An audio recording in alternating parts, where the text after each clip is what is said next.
দেশব্যাপী জুলাই পদযাত্রার অংশ হিসেবে মৌলভীবাজারে জাতীয় নাগরিক পার্টি জেলার শহীদ মিনার থেকে জুলাই পদযাত্রায় অংশ নেন এনসিপির নেতাকর্মীরা। পদযাত্রাটি শহরের বিভিন্ন সড়ক ঘুরে বেরির পার সভাস্থলে গিয়ে শেষ হয়। দুপুরে মৌলভীবাজারে অনুষ্ঠিত হয় জনসভা, যেখানে বক্তব্য রাখেন দলের কেন্দ্রীয় নেতৃবৃন্দরা।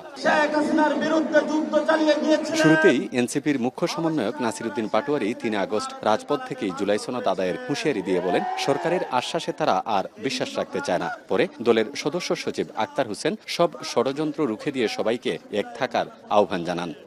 আমরা সরকারের কথা বিশ্বাস করতে চাই না। জনগণের ঘোষণাপত্র রাজপথে এখন জনগণে দিবে ইনশাআল্লাহ। কোন ধরনের জাতিগত ভেদাভেদের মধ্য দিয়ে আমরা আর থাকতে চাই না। এই বাংলাদেশকে রক্ষা করতে হলে ফ্যাসিবাদ বিরোধী সকল পক্ষকে, এই মৌলভীবাজারের সকল মানুষকে আমাদের একত্রিত হতে হবে। জাতীয় নাগরিক পার্টির আহ্বায়ক নাহিদ ইসলাম বলেন, বিভিন্ন শক্তি সংস্কার নতুন সংবিধানের বিপক্ষে দাঁড়াচ্ছে। অন্তর্বর্তী সরকার তরুণদের আশাহত করে দলের এই শীর্ষ নেতা অভিযোগ করেন, পুলিশ হত্যার দায় ২৪-এর যোদ্ধাদের উপর চাপিয়ে দেওয়ার অপচেষ্টা চলছে। একটি নতুন বাংলাদেশ লাগবে, একটি নতুন বন্দোবস্ত লাগবে। পুরনো সিস্টেমে, পুরনো আইনে আমরা আর এই বাংলাদেশকে পরিচালিত হতে দেব না।